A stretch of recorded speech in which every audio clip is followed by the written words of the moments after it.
which maybe was their hallmark for years ago. So, and interesting, in June, the leader, the Mullah Omar, presented a so-called code of conduct mirroring the international laws of warfare, recommending to his own warriors that they are very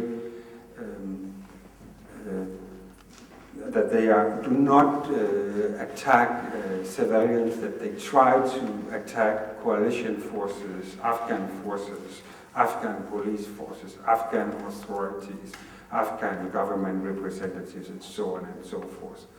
And the attack on the Kabul on January 18 is some kind of a demonstration of that. It was very important for Taliban to come as close to the presidential palace as possible, to target the Minister of Justice, to target the Bank of Afghanistan and these institutions.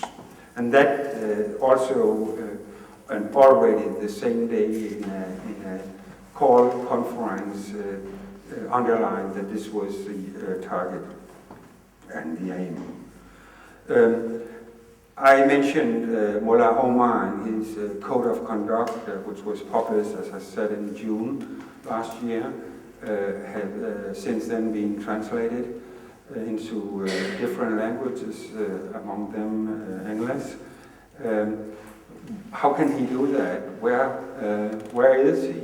And the estimate is that he are based in some of the areas outside Quetta in Balochistan in Pakistan.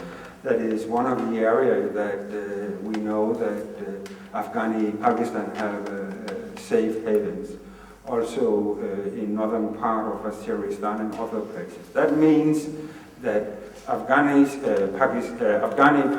Taliban have the possibility to operate because they have a base on the other side of the border, that means Pakistan, where they can, so to say, organize, recruit, and withdraw, and making attacks and raids into Afghanistan. So how come that they are able to do that? That is one of the, I think, challenging questions, because that involves the government in Islamabad and the Pakistani state. Why are they allowing Afghani Taliban to have these strongholds and safe havens? And the answer is probably rather easy. It's because that the Pakistani government is very, very worried about the development in Afghanistan. Who is going to win? Who is going to be their alliance partners? Will it be an alliance between a Kasai, Indian, United States alliance that would be that is perceived as a severe threat to Pakistani sovereignty? What will be the prospect for Pakistan in that aspect?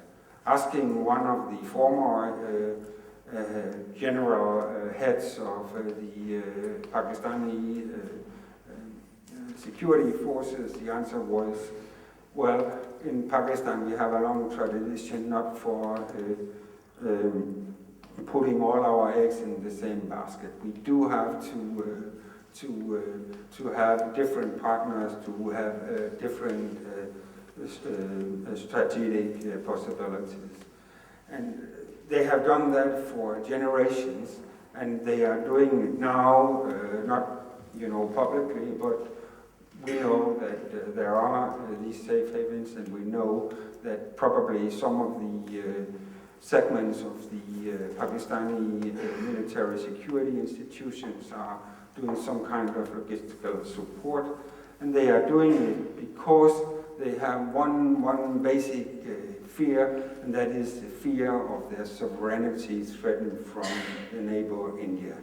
So, as former speeches today said, it is extremely important if we want, the West want, the United States want, Denmark want, whoever wants to cooperate with Pakistan, that Pakistan has some kind of guarantees that they will not have to offer their own sovereignty.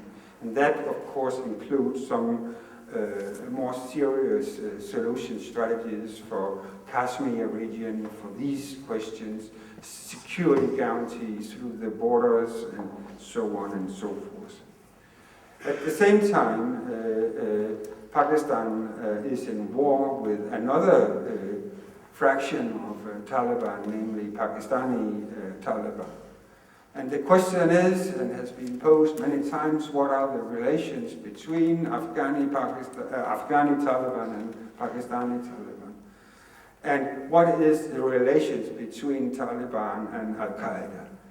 And it is very interesting to follow the developments, to see that it is very important for Afghani Taliban not to be too close affiliated with neither Al-Qaeda nor Pakistani Taliban. If you look at their publications, their magazines, their homepages, their announcements, and all these things, you will not see Afghani Taliban use Al-Qaeda platform or Pakistani Taliban platforms. They are developing their own. At the same time, you will not see many statements on global issues. It's very much more related to Afghanistan issues. And if you look who took part of the terrorist attacks inside Pakistan, or in Mumbai, or in India, elsewhere, or in Europe, or elsewhere, you will, I don't think you will find one example of Afghani Taliban being involved in these things. Their aim is not global terrorism. Their aim is not Al-Qaeda agenda. But of course, it is not to make a clear-cut distinction, but they have another agenda. Who have this more global agenda? Yeah, at the time being, it's obviously that it is Al-Qaeda and it is Pakistani Taliban. And the problem is that they developed very much the last 2, 3, 4 years. And to my concern, as the way I see it, the Pakistani groups are more and more drawing towards what we call Pakistani Taliban, with their bases in Waziristan.